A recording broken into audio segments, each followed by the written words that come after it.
اور بعض نوجوان مجھ سے پوچھتے ہیں، میرے پاس واٹس ایپ پر میسج بھی آتا ہے، شیخ صاحب گندی عادت میں پڑ گیا ہوں، گندے ویڈیوز دیکھنے کی عادت ہو گئی، لڑکیوں سے چیٹنگ کرنے کی عادت ہو گئی، حرام کام کی عادت پڑ گئی، شیخ صاحب کوئی علاج بتا دیجئے، کوئی طریقہ بتا دیجئے۔ آؤ طریقہ بتاتا ہوں قرآن کی روشنی میں۔ گندی عادتوں سے بچنا ہے، بری عادتوں سے بچنا ہے، عیاشی سے بچنا ہے، موبائل کے غلط استعمال سے بچنا ہے۔ ایک نسخہ بتاتا ہوں، نوٹ کر لو میرے بھائی۔ اگر ہم چاہتے ہیں کہ اللہ کی مدد آئے، میرے نوجوان ساتھیوں، آپ کو اپنی جوانی کی حفاظت کرنی پڑے گی، اپنی جوانی کی اہمیت کو سمجھنا پڑے گا۔ اللہ کی قسم دل دکھتا ہے جب فجر کی نماز میں یہ چند بوڑھے ہمیں مسجد میں نظر آتے ہیں۔ نوجوان کہاں مر گئے؟ میری قوم کے نوجوان کہاں مر گئے؟ وہ رات کو 2 بجے تک 3 بجے تک واٹس ایپ پر چیٹنگ کرتے رہے، لڑکیوں سے باتیں کرتے رہے، عیاشیاں کرتے رہے، فیس بک کی ریلز دیکھتے رہے، یوٹیوب کے شارٹ دیکھتے رہے، بے حیائی کے مناظر دیکھتے رہے۔ رات کو 3 بجے تک ہمارا نوجوان یہ سب دیکھ رہا ہے، اور فجر کی اذان جب ہوتی ہے اور مؤذن کہتا ہے الصلاۃ خیر من النوم، نماز نیند سے بہتر ہے، ہمارا نوجوان بستر پہ سویا رہتا ہے۔ میرے نوجوانوں، یہ اذان کی آواز صرف 70 سال والوں کے لیے نہیں، آپ کے لیے بھی ہے۔ اور میرے رب کی قسم، آپ جب فجر کی نماز میں اٹھ کے جاتے ہیں، شیطان ذلیل ہوتا ہے، شیطان پچھتانے لگتا ہے کہ میں اس نوجوان کو کیسے روک نہیں پایا، اس کو میں فجر کی نماز میں کیسے میں روک نہیں پایا۔ نوجوانوں، اپنے آپ کو نماز کا پابند بنا لو۔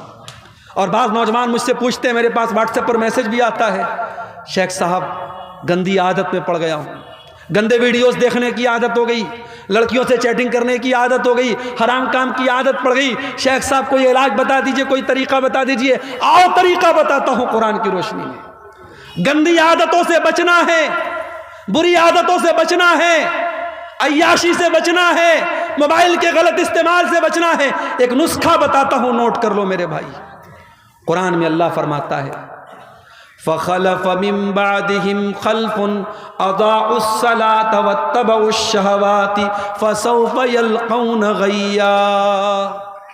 اللہ قرآن کے 16ویں پارے میں فرما رہا ہے کہ جو لوگ نماز نہیں پڑھتے ہیں، جو لوگ نماز کی پابندی نہیں کرتے ہیں، وہی لوگ خواہشات کی پیروی کرتے ہیں، وہی لوگ شہوتوں کی پیروی کرتے ہیں، اور وہی لوگ جہنم میں جائیں گے۔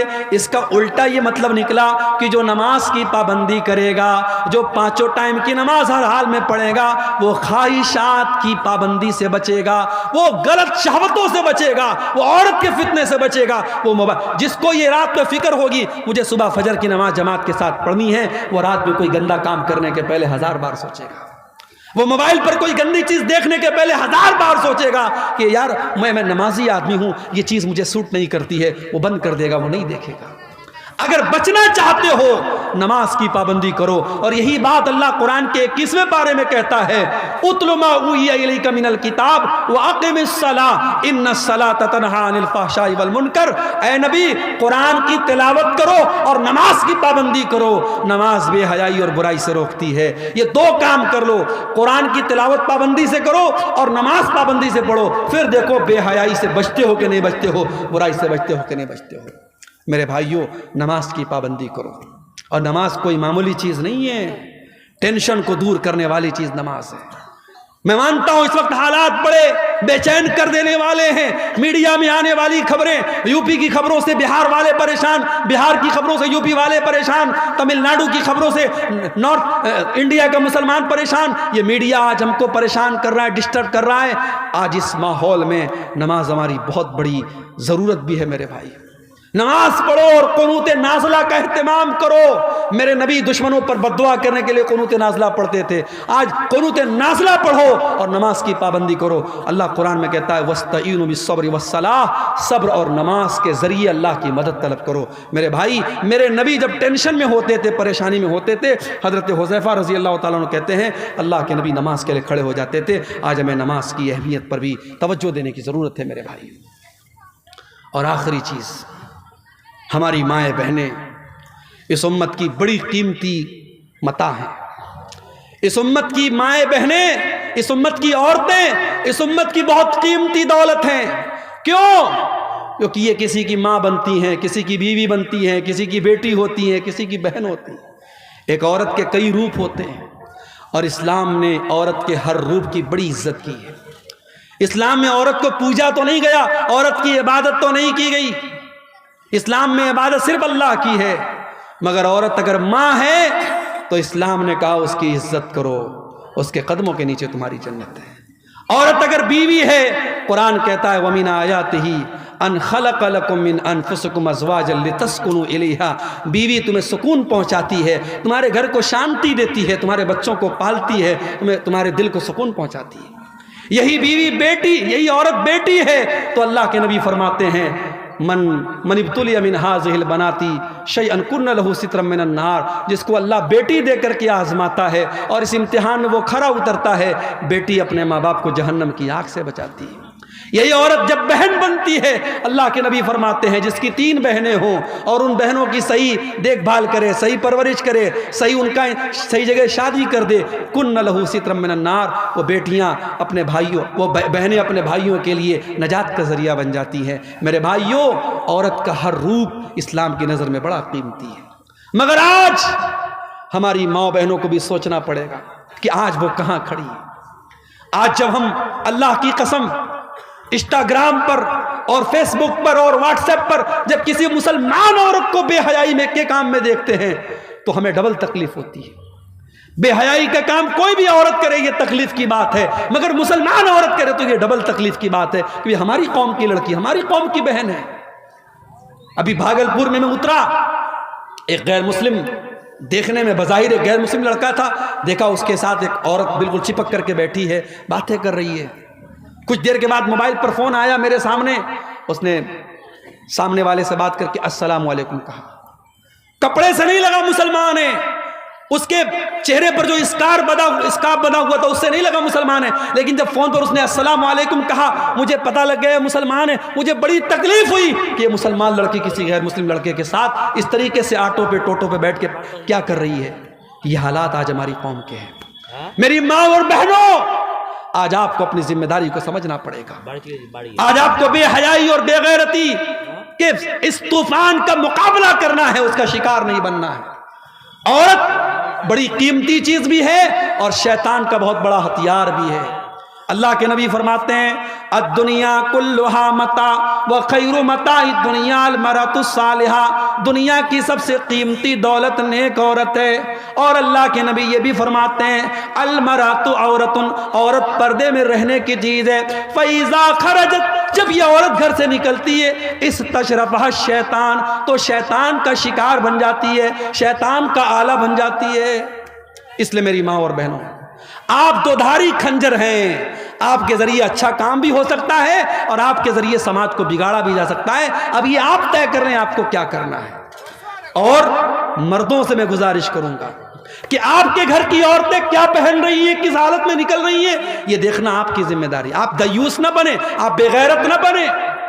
جس بھائی کی بہن بے پردہ نکلے، جس باپ کی بیٹی بے پردہ نکلے، جس شوہر کی بیوی بے پردہ نکلے، وہ دیوس ہے، وہ بے غیرت ہے۔ اور میرے نبی نے فرمایا 3 لوگ قیامت کے دن ایسے ہوں گے اللہ تعالیٰ ان کی طرف دیکھے گا بھی نہیں۔ ان 3 لوگوں میں ایک وہ انسان بھی ہوگا الدیوس الذی یقر فی اہلہ الخبث، وہ بے غیرت آدمی جس کے گھر میں بے غیرتی کا کام ہو رہا ہو اور اس کو کوئی فرق نہ پڑ رہا ہو۔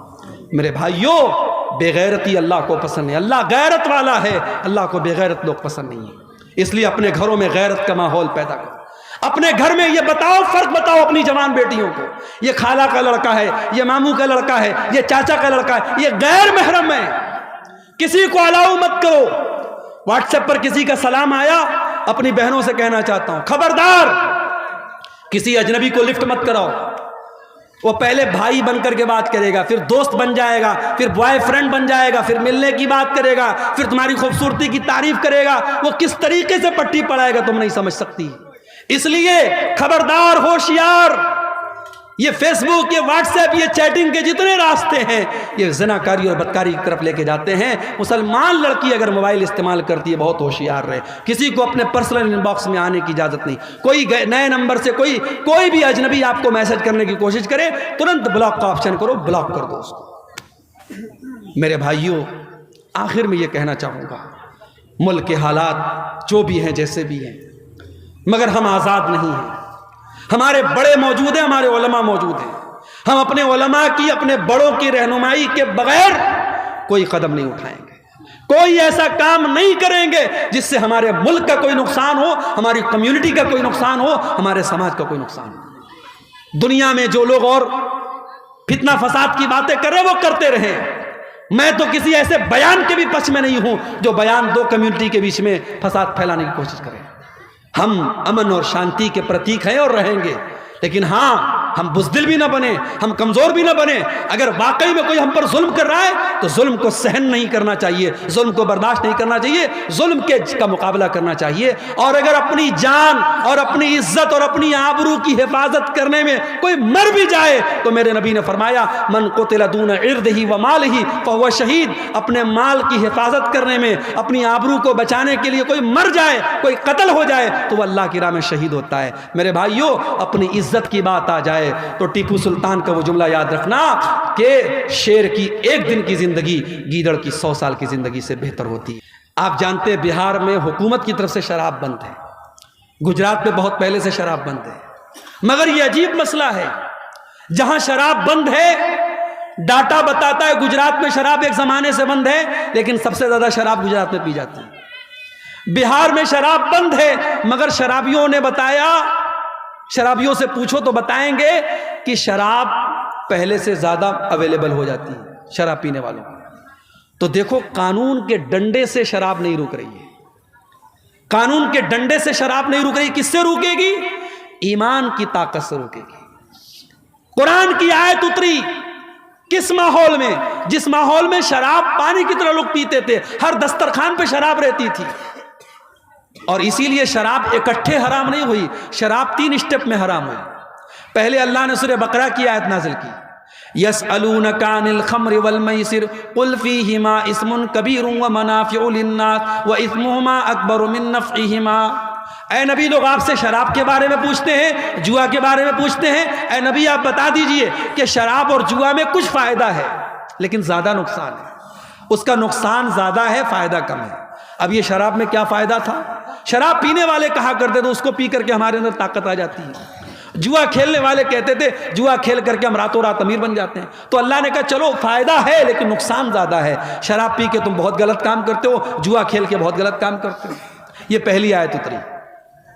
دوسری آیت اتری سورہ نساء کے اندر، اللہ نے فرمایا لا تقربوا الصلاۃ وانتم سکارا، دیکھو شراب پی کر کے نماز کے قریب مت جاؤ۔ پھر تیسری آیت اتری سورہ مائدہ کی، انما الخمر والمیسر والانصاب والازلام رجس من عمل الشیطان، شراب، جوا اور پانسے کے تیر اور غیر اللہ کے آستانے یہ سب گندے کام ہیں، شیطان کے کام ہیں۔ جب یہ آیت اتری صحابہ کرام شراب پی رہے تھے، جیسے ہی قرآن کی یہ آیت اتری اور نبی نے آ کے بتایا کہ ایسی آیت اتری ہے، صحابہ نے اپنے گھر سے شراب کے سارے برتن نکال کے توڑ کے پھینک دیے۔ شراب پورے مدینہ کی گلیوں میں پانی کی طرح بہہ گئی۔ آج ہمارے ملک میں گٹکھا بک رہا ہے، سگریٹ بک رہی ہے، بیڑی بک رہی ہے، بیڑی کے پیکٹ پہ لکھا ہوا ہے، سگریٹ کے پیکٹ پر لکھا ہے tobacco is dangerous to health, تمباکو کا استعمال صحت کے لیے بہت خطرناک ہے، ٹوبیکو کازز کینسر، تمباکو سے کینسر ہوتا ہے۔ حکومت چھپوا بھی رہی ہے، اس پر پھیپڑے کی خطرناک تصویر بھی بنی ہے، کینسر کی تصویر بھی بنی ہے، اور وہی حکومت لائسنس دے رہی ہے، اور بیڑی بھی بک رہی ہے، گٹکھا بھی بک رہا ہے، سگریٹ بھی بک رہی ہے۔ میرے بھائیوں، دنیا کے قانون اور دنیا کے ایڈورٹیزمنٹ کے ذریعے جو کام نہیں ہوا محمد رسول اللہ کے دور میں، جب ایڈورٹیزمنٹ نہیں تھا، جب ٹی وی اور ریڈیو کا دور نہیں تھا، صرف ایک قرآن کی آیت پر پورے مدینہ میں شراب کی ندیاں بہہ گئیں۔ ہم اسی نبی کا کلمہ پڑھنے والے ہیں میرے بھائی، ہمیں کوئی شراب کا نقصان نہ بھی بتائے، ہمارے لیے تو اتنا کافی ہے کہ میرے نبی نے شراب کو حرام قرار دیا ہے، اور میرے نبی نے کہا ہے شراب اتنی گندی چیز ہے جو شراب پیے گا قیامت کے دن جہنمیوں کا پیپ اور مواد اسے پلایا جائے گا۔ شراب اتنی گندی چیز ہے، میرے نبی نے لعنت کی شراب پینے والے پر، پلانے والے پر، شراب کے لیے جو رس نچوڑا جاتا ہے اور شراب کو جو لے کے جاتا ہے، شراب کو جو بیچتا ہے، جو خریدتا ہے، سب پر اللہ کے نبی نے لعنت کی ہے۔ میرے پیارے ساتھیوں، شراب ام الخبائث ہے، جو شراب پی لے گا وہ زنا بھی کر سکتا ہے، وہ اپنی ماں بہن بیٹی کے ساتھ بھی غلط کام کر سکتا ہے، کچھ بھی کر سکتا ہے وہ۔ اس لیے مسلمان شراب بندی تو ہمیں اور آپ کو کرنا چاہیے تھا۔ مجھے یاد ہے ہریانہ کے گاؤں میں مسلمانوں نے یہ فیصلہ کیا تھا کہ ہمارے یہاں شادی میں 1 پیسہ جہیز کا نہیں لیا جائے گا، اور لڑکی کی شادی سمپل طریقے سے ہوگی، کوئی بارات نہیں آئے گی، اور کوئی بارات لے کے جائے گا، کوئی جہیز لے گا تو پورا گاؤں اس کا بہشکار کرے گا۔ آج یہ مثال ہریانہ میں موجود ہے، میڈیا میں اس کو بہت بیان کیا گیا۔ میں چاہتا ہوں آپ کے گاؤں میں، آپ کے علاقے میں بھی اس طریقے کی تحریک چلے کہ ہمارے گاؤں کا جو شراب پیے گا ہم گاؤں سے اس کا بائیکاٹ کر دیں گے۔